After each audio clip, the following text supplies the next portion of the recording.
All right, this is our last lesson on absolute value, and we're going to talk about transformations and graphing today. In Math 2, you studied 4 kinds of transformations. You did reflections, which showed that something would flip. You did translations by sliding it around, up, down, left, right.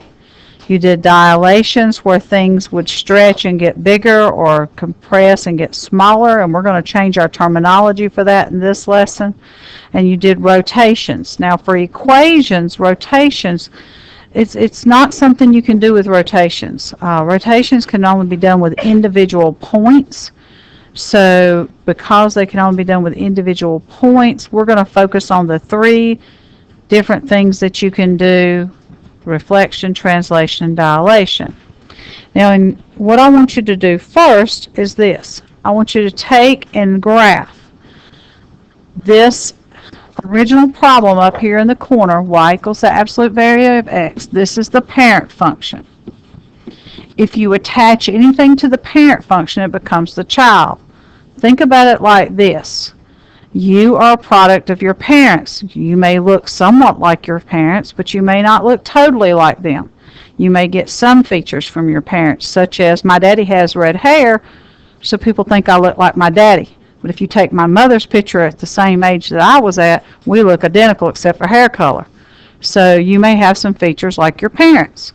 So these graphs should have features like the parent function. And what you're going to do is you're going to go to y equals, and you're going to type these in. I'm going to clear out what I've got in y equals.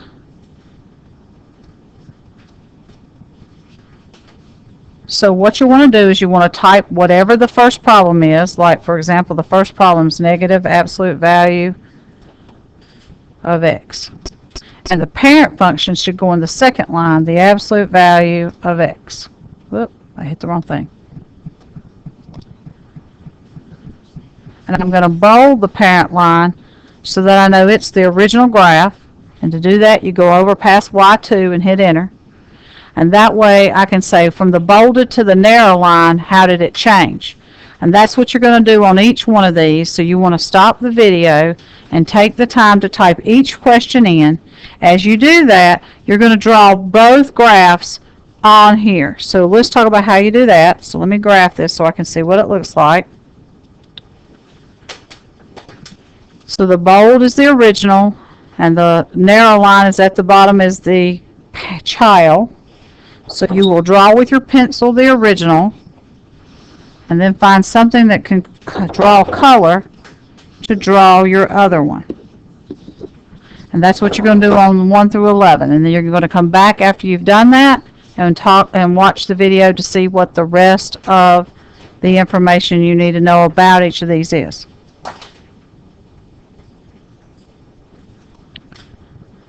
Alright, so now that you have restarted the video, you will be able to go along with what we're doing in class. So in this first graph, what did it do? Reflected, because it obviously flipped down, right?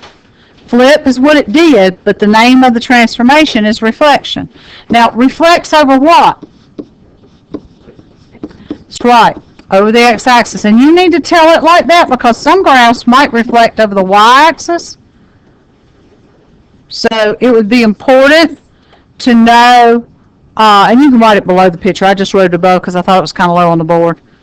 But you need to know. So in question number 2, what did you get?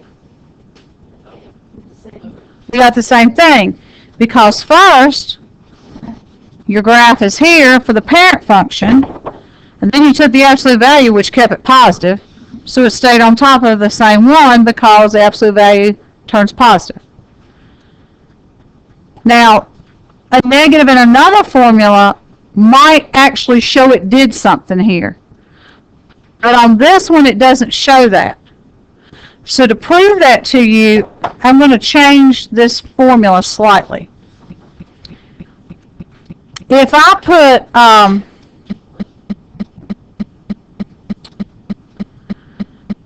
the square root of a negative x. Whoop, I don't need parentheses. What if I change functions? Well, I forgot to take the absolute value off. Let me put in the square root down here as well. Uh-oh. Yeah, that won't be doing what I wanted to do. Hold on. Don't need 2x, just need 1. This thing's so sensitive. There we go. Put a negative on the inside, what does it really do?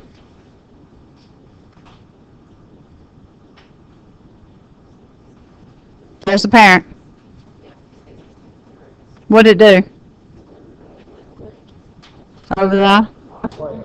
Not every formula is going to show you that, though. This one does a really good job of showing that because this parent doesn't have anything over here. So when I look at this problem, it actually reflected over the y-axis. I can't tell that. Because if you reflect over the y-axis, it's the same thing. So it makes it look like I did nothing. But some functions, you might actually be able to see that. So I wouldn't write anything because it didn't really change it. Unless it changes it, you don't write anything. Alright, so there's a big difference between the negative on the inside and the outside. So let's go back to the first thing now, and let's write down what is it we need to know that makes it reflect. What is it? What made it reflect? That's right. The A at the front of this formula is in front of the absolute value bar, and it has to be negative for it to reflect. And it goes over the x-axis when it does it.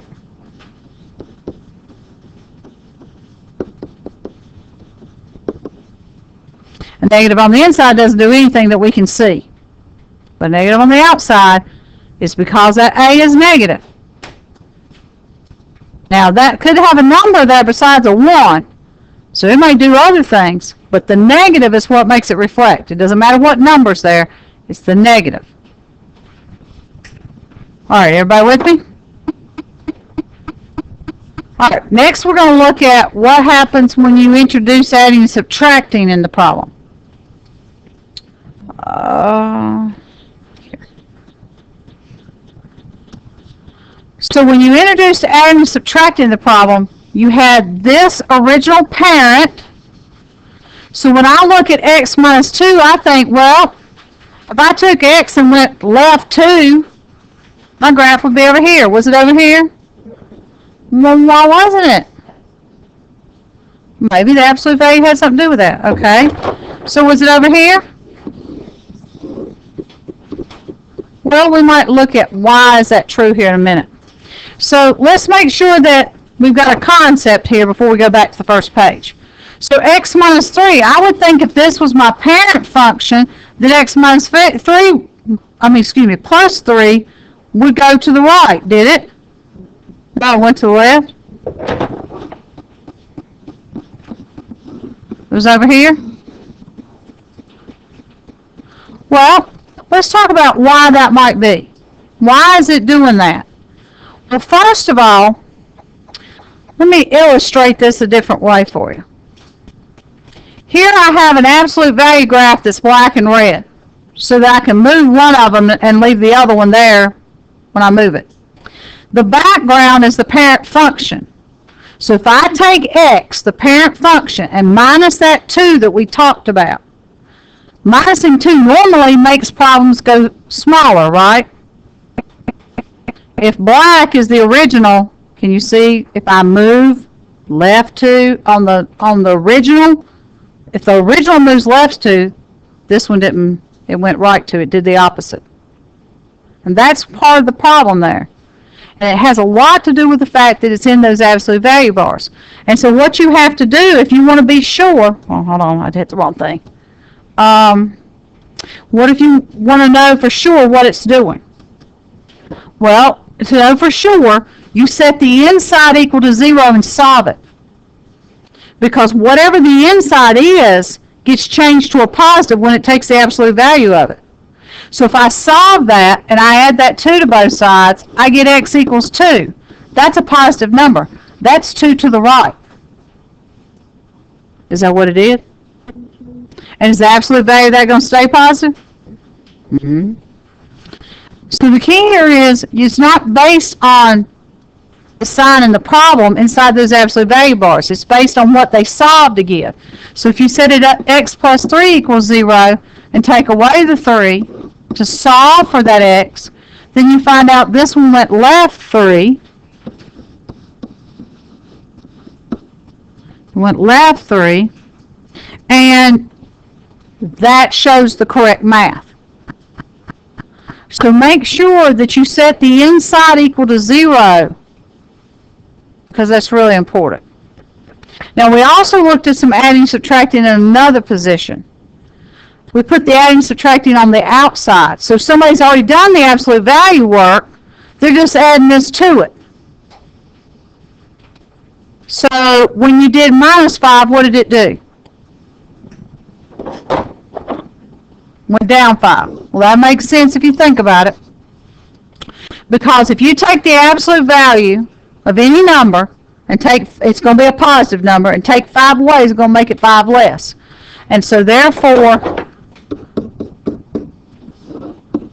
it makes sense that it went down 5 and it didn't do the opposite because it's not inside the absolute value bars.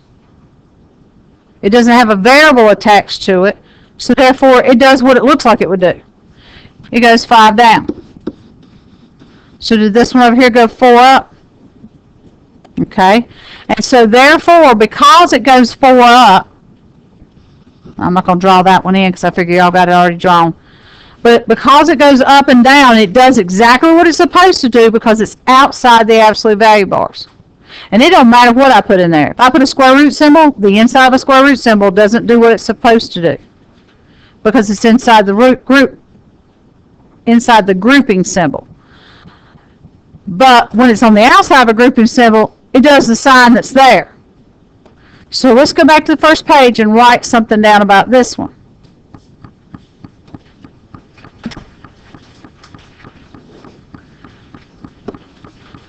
So the up and down is all about D. If D is positive, it goes up. And if D is negative, it goes down because the letter on the end of the formula that we were looking at right up here is D. Now, the two examples I had for right and left are a little deceiving because I had 1x minus 2 and I had 1x plus 3. I didn't have a number in front of that x, so just so you could see the number moving. But actually, the whole entire inside of that affects right and left. It's not just the c. It's bx minus c equal to 0, solve for x. And when that comes out positive, it goes to the right and negative for the left. Not what the original problem is. You have to set that whole expression equal to 0.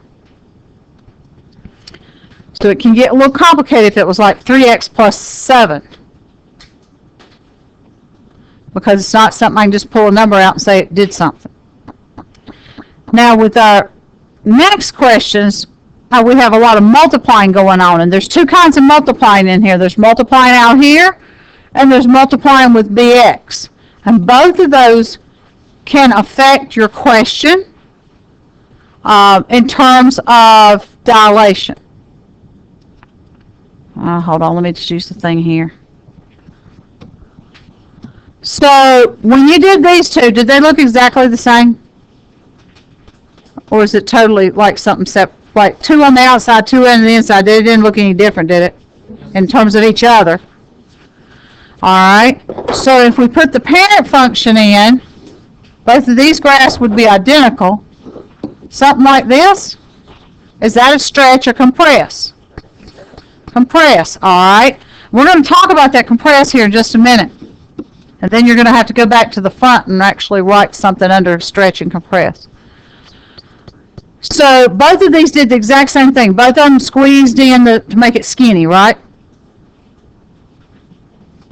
What did putting the 0.5 on either one do? Make it stretch, okay? So if you look at the 45-degree angle that you have here, then the half might be here, which is what 0.5 is, right? What that relates to is slope. It's up 1 over 2. because that's what a 0.5 is, right? A half. This one over here is up 2 over 1. It's all about slope. How steep that slope is can tell you whether the sides are going to compress or they're going to stretch. Now, that compress and stretching is layman's terms in some respect, because there's other ways to describe that. So now the state has decided, instead of talking about stretching and compressing, which to me make a whole lot more sense, they want to talk about it in a different way. They want to call them both stretches, and one of them's horizontal and one of them's vertical. So think of it like this. Suppose you are just standing here, and I push down on your head. What's going to happen?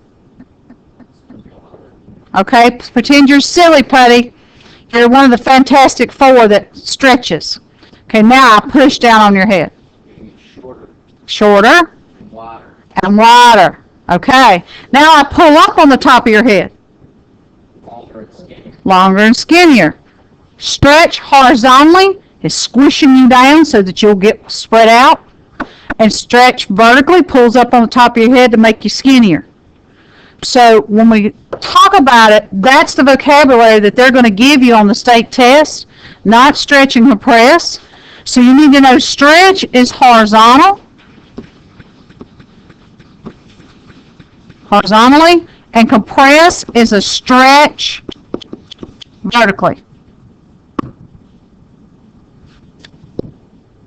Yeah, I got it running. For a minute there, I thought it wasn't running.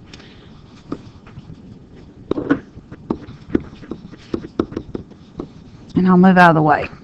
So, a real stretch, when you use the word stretch, it means horizontally. It means it gets short and wide, like your funhouse mirrors. And your compress means it gets skinny and tall. And that's what stretch vertically means. So think about putty, and that'll help you. Because if you squish putty down, it gets wider. And if you pull putty up, it gets thinner. And that's what compress is all about. So these are the words that they're actually going to want you to use with the state. So when you're doing your homework, use vertically and horizontally with a stretch instead of saying compress. But layman's terms does work, doesn't it? It makes sense to say compress. It's just that's not what you're going to see on the state test. All right. Now, but some problems do more than one thing. What you're going to have to be able to do is look at the formula, y equals a absolute value, b x minus c absolute value plus d, and be able to say, what does each position do? And that's why you got to memorize which letter does which kind of transformation. For example, in number 1, it starts with a negative. What did a negative in front of the absolute value do? Reflects. So we'll write reflects. Whoop. Okay, that was weird. I don't know how I did that. Must have touched it with my elbow. Reflects over x axis. All right. Second thing, let's focus on the inside. Now, I'm going to come back and talk some more about some of these little nitpicky things that we need to talk about, but I'm just trying to give you the generalization right now of how to pull this apart. So the next thing you do is you take x minus 3 and you set it equal to 0, and you solve it. Now, you can do that in your head usually. It doesn't take much. You just got to add 3, right? So that's 3. Is that a positive direction or a negative direction? Right, because once I do the math, it turns to a positive. So this is going to be 3 to the right. This does exactly what you want D to do. What does that number do? I've already got to the right, so it can't be that. That's right. The number on the end does the up and down. So 2 up. And last but not least, talking about stretching and compressing, you take the A number and the B number, and you multiply them together. And we probably need to add a little bit more knowledge over there, and we can get that from what we talked about earlier. But you multiply them together if there happens to be 2 numbers there. So a 1 times a 1 is a 1. Everybody agree? Does 1 change how wide you are? No. Because the parent is 1. The negative changes the reflection, but it does not change the stretching and compressing. To be stretching and compressing, you actually have to have a number besides 1. So because of that, when you're looking at dilation, to get wider, you have to have a value of A. Let's see, let me write that different. A times B that is less than 1, like a half, 3/4, because you're going up a little bit, but you're going out wider for rise over run. And A times B greater than 1 means that you're going to get skinnier because you're going to go up and rise more than you're going to run. It's all about slope, rise over run. So you just got to know if it's greater or less than 1. If it's 1, it didn't do anything because that's the parent function slope. So now, let's look at another one. So is number 2 going to reflect? No. Is it going to dilate? Yeah. Which kind? Is it a stretch horizontally or stretch vertically? Right. 3.5 is greater than 1, so it's got to be a stretch vertically because you're making the graph go up 3.5 and only over 1 if you want to think of it like that. That's not the best way to think about it, but it does work. So this is a stretch, and we're going to abbreviate the word vertical just to save some room. All right, so that's what, and it doesn't reflect, so I don't have to write anything about reflecting. So now let's take the x plus 4 equals 0. What does that make x? Right, you got to subtract 4 to solve it, so it's negative 4. If you went a negative 4, would that be right or left? Left is correct, because in this problem, these absolute value bars, this number is attached to x, and that's how you know it's going to go right or left and not up or down, because if it's with x, it's got to do what x's do. But it always does the opposite of what these x's do, so therefore it looked like it was going to go to the right, but it actually goes left once you solve it. So left 4. And then what is this 3 on the end going to do for D? That's right, it's going down 3 because it is negative. So the only one that doesn't do what it's supposed to do is add and subtracting inside. So next, does this one reflect? Does it dilate? No, because I have a 1. 1 doesn't dilate, and it's not negative, so it can't reflect. Always ask those 2 questions first, because it deals with what's in front. Then go and start looking at the right, left, up, and down. So again, if I set x plus 3 equal to 0, what's x going to be? That's right, it's just going to be the opposite, negative 3. So that means I'm going to go left 3, and how much for this number on the end? 5. All right. Let's look at number 4 because it's a little different, and then I'm going to skip to one further over and talk about it. What's this negative do? All right. I'm just going to bring it down here. Now, what's the 2 do? Because 2 times 1 is still 2. Okay, 2 is bigger than 1. Notice I didn't put the negative on that. I said 1 times 2, but I didn't consider what the negative did to that because it doesn't have anything to do with that. When you look at stretch vertically or horizontally, you don't want to look at the negative. You just want to look at the numbers. 1 times 2 is 2. 2 is bigger than 1. Stretch vertically makes sense. But it's a little trickier to get the left right. One of the reasons it's a little trickier is because you've got to set 2x minus 6 equal to 0, and it's not just one step. It's not going to be 6 to the right. It's affected by the 2. So you take the whole inside, set it equal to 0. So you got to add 6 and divide by 2. This graph will go 3 to the right because it came out positive 3. And then what does the 4 on the end do? Up 4. All right. Everybody answer question number 5 real quick so we can keep going. while I hunt for the other question I want to do, because I know there's another one I want to do.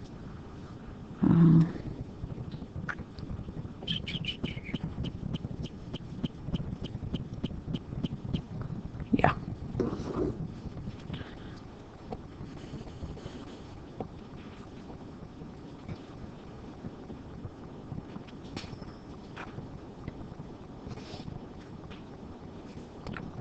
Okay, why did I choose number 7?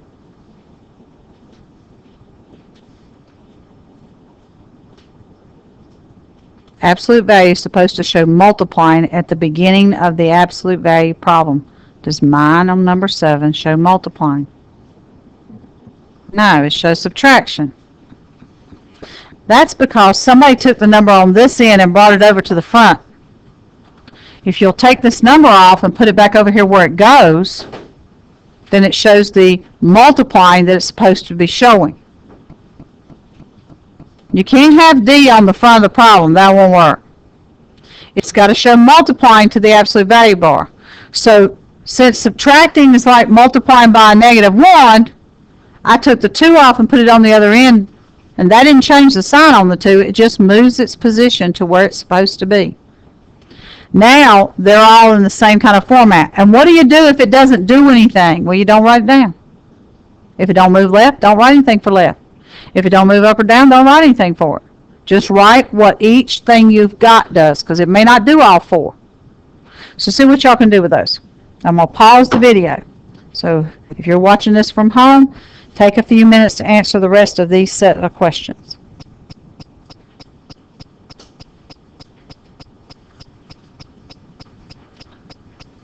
All right, if you have finished answering those questions, those of you at home, we're starting on the next page. We're going to talk about vertex and axis of symmetry.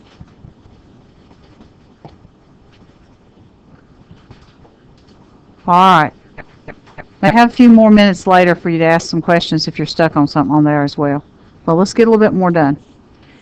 So vertex and axis of symmetry is very easy if you understand the concept behind what it is and how to write it. Vertex is the point at the bottom of your V. It's all about where did it move to? Did it move up, down, left, or right? Because that actually gives you the point that it ends up on. For example, in this problem right here, if you set the x plus 2 equal to 0, that's x equals -2. So that's 2 to the left. Everybody agree? And this is 5 up. Everybody agree with that? Why you want to know that is because you started at the origin with that vertex and you just moved it 2 left and 5 up, and that's where the vertex now is, -2, 5.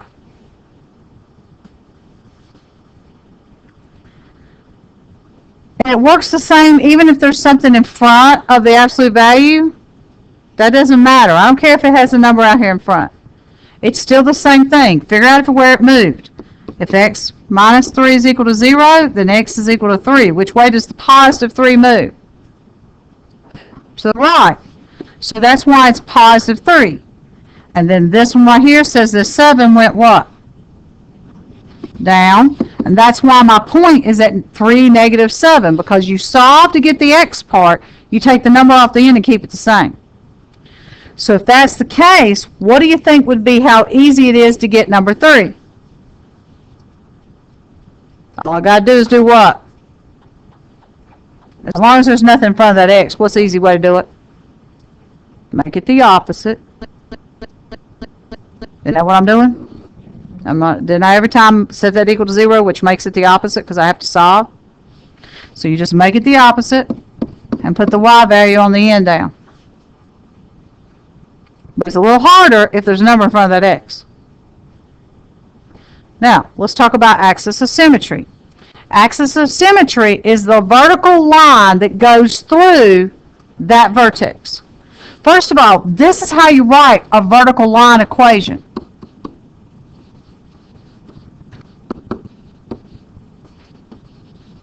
So if you just write a number down, you miss the answer.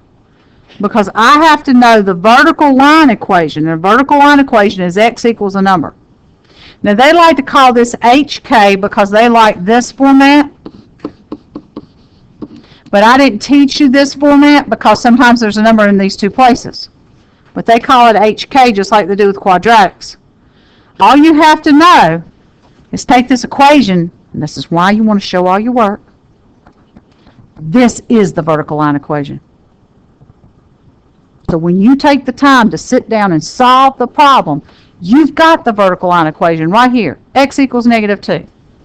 Because that is the vertical line that crosses the x-axis through that point, -2, 5. Same thing here. This one here, when I solved it out and got x equals 3, it's going to go through 3, -7, because its x is 3. But you can't just write a 3 here, because that's not an equation. That's why you got to write x is 3. Now, I didn't solve this one out right here. I just did the math in my head. I said, well, just make it the opposite. Well, then I could do that. Add 1 makes it x equals 1, right? That is my vertical line equation. So when you do the solving, you actually get the axis of symmetry before you get the vertex, because that is the vertical line equation. All right, let's look at one more. So if I have 4x minus 2 equals 0, then I definitely need to do two things to solve that for x. Everybody agree? I need to add 2 and divide by 4. But 4 won't go into 2 evenly. So what do I do with 2 over 4? Reduce it. And that makes my axis of symmetry x equals 1/2, because this will be x equals 1/2, which makes it go to the right. Everybody agree? Because that's opposite subtraction. That's the first half of my vertex. And then I pick this number off the end and make it the y, and I'm done. So it's not difficult to get these. It's pretty simple. Now I'm going to let you do the rest of those for homework, because I want to show you what's on the next part. Is y would it be 0? Yes, if it's missing a number, you put in 0. Yes. So if there's nothing in the absolute value bars to set equal to 0, it's 0 for the x. If it's missing the number on the end, and I didn't trick you and put it in front, then it's 0 for y. Yes. All right, we're going to look at 2 examples of this, and then we're going to be done with the notes. In this first example, we're just going to go through and learn a little bit more vocabulary and how to use it to make the graph. So, does this problem reflect? No. When it reflects, it goes from an opening up to opening down. So if you know it doesn't reflect, then you know it opens up. Now, if you are going up forever, then you can talk about end behavior of a graph. The ends of the graphs are the ends of my hand. Arrows forever. Are they rising or falling? Both are rising because it's going up. If it reflects, they both fall because they're going down. Now, when I look at this equation, x minus 3, is that right or left 3? Right 3. And if I do 2, it's going up 2. So now I'm at the point 3, 2, because neither of those directions are negative. But not only that, if I actually take the time to set this equal to 0 and solve it, I get this line of symmetry equation, x equals 3. Or I can just remember it's x equals the x in this point, and I don't have to do the work. All right, let's start with that much information first. Let's take this point and the axis of symmetry and put this on our graph over here. Now, it is not always best to put the xy axis in the middle, but I just wanted to have one already in there for everybody. Sometimes it's better to shift it because maybe you need more negatives or less negatives. So sometimes you may want to do that. So if I go over 3 and up 2, I have my vertex where it was at the origin, but now it's gone over 3 up 2 and it's moved and it's in quadrant 1.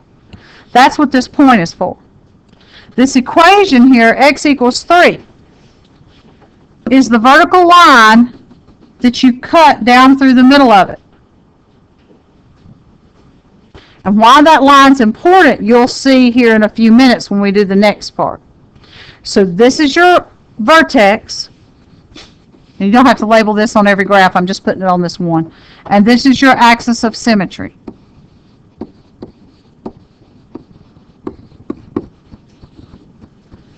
Now, the next part asks me, does it stretch vertically or horizontally? Well, there's no number out here, so does it do either one of those? Then we'll write neither. But 1 times 1 is 1. Everybody agree? And 1 doesn't stretch or compress because it's not greater or less than 1. That's your slope. 1. And what you do with that is you count rise over run with it. So I started this vertex, and I count rise over run. Now 1 can be made into a fraction of 1 over 1, where I rise 1 and I run 1. I rise 1 up and 1 to the right. This is up and to the right because this is all positive in this slope. So I go up 1 over 1, up 1 over 1, up 1 over 1, up 1 over 1. Do 3 or 4 points and get that side. And I'm just doing this in different colors to try to focus on the different steps. You'll do it all in one color. Then, to get your other half of your graph, look at your points. For example, this first point past the vertex is only 1 away from the axis of symmetry. So put it 1 away on this side. This point is 2 away. So put it 2 away from this side. This point is 3 away. So put it 3 away from this side. This point's 4 away. Use symmetry to make the other half. You use slope to do the first half, but you use symmetry to do the second half, because in the second half you want it to be the same distance from the axis of symmetry, and that's why that dotted line down through the middle is really important. Your points on each side should be equal distances out. Now I'm going to skip some questions and go to the last question next, so you want to turn to number 6. And then I'm going to come back and I'm going to talk about, whoop, I hit the wrong button. And then I'm going to come back and talk about the scale on one of them. I have one graph that cannot be done by ones. And I'll help you to understand why that's important, because of the numbers in the problem. But this one doesn't do that. All right, what's this negative do? Reflects. Okay, so if it reflects, then it's going to open down. That means my slope is going to be negative because I'm going to be going downhill, right? Everybody agree with that? Okay. So if you're going downhill, what's your end behavior? Both sides are going to be falling.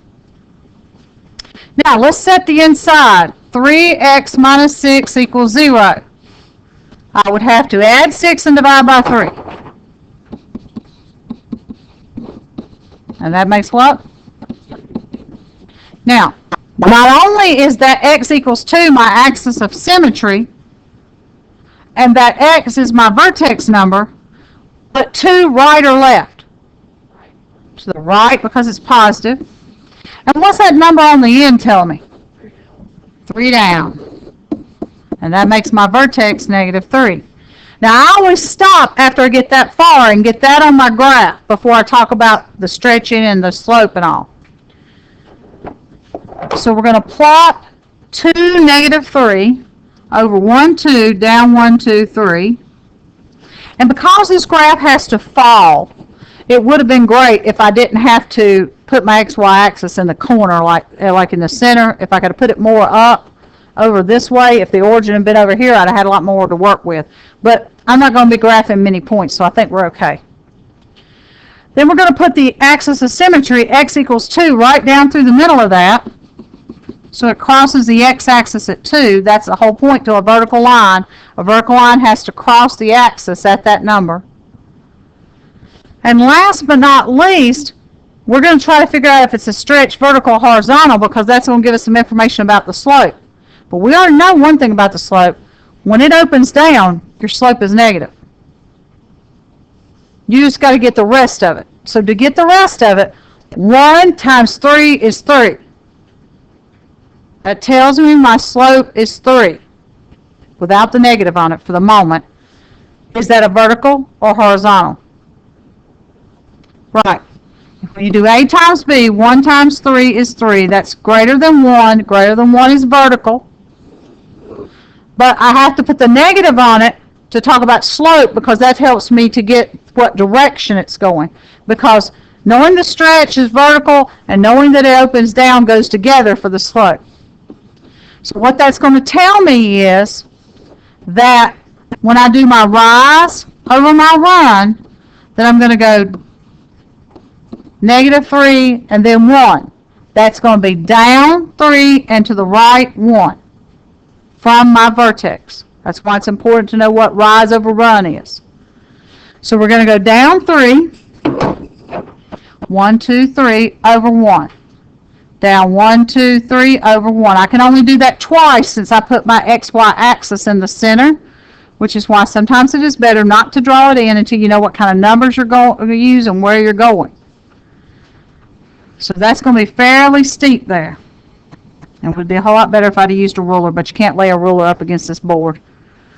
Then use symmetry to flip those points over your axis. So this one's 1 away, so I put it 1 away on this side. This one's 2 away, so I put it 2 away on this side, and you draw in the other half of the absolute value. So use symmetry to get the other half. And that's why getting your rise over run right is very important, because does it look like I compressed it, or what we call a vertical stretch? Made him skinny? Yes. Now, the last thing I want to point out is about question number 4. If you set 2x plus 3 equal to 0, are you going to get a whole number? No. You're going to get some halves. In fact, if you set 2x plus 3 equal to 0, you're going to get -3 halves.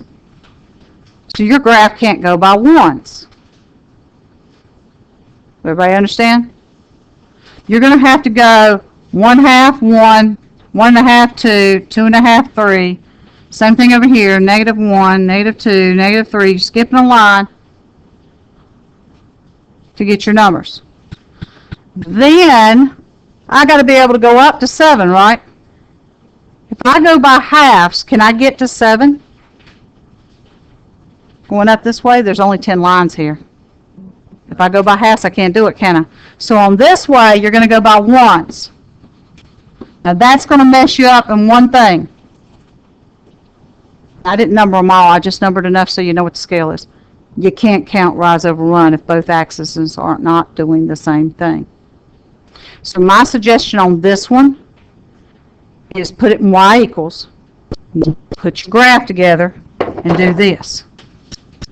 You might want to type this in your calculator on the table and then go do this one next. Okay? Table. Go to second window. I'm going to tell you what to do with your window. And then you're going to go type the formula in and work and get your table. Because you're going to have to go home and do that. We're going to put in -3 halves here and 0.5 on that line. So that your calculator actually goes by halves. Does that make sense so far? Now everybody go to table. You're not going to write any of this down right this minute. Okay? But hit the up arrow 3 times. You will plot these 3 points, not whatever's in your calculator right now, because you got to go type the right formula in, right? But if this was the right formula, you would plot these 3 points on that side and these 3 points on this side of -1.5. And what you will notice is, when you do this, these 3 numbers down here match these 3 numbers up here. Okay? So that's how you can get the points to plot, because you can't do rise over run. All right? All the others you can do rise over run. That's the only one won't work. So you're going to finish up everything in this packet tonight for homework that we haven't done in class. And we have about, what, 2 minutes to the bell? So it's probably a good thing we pack up.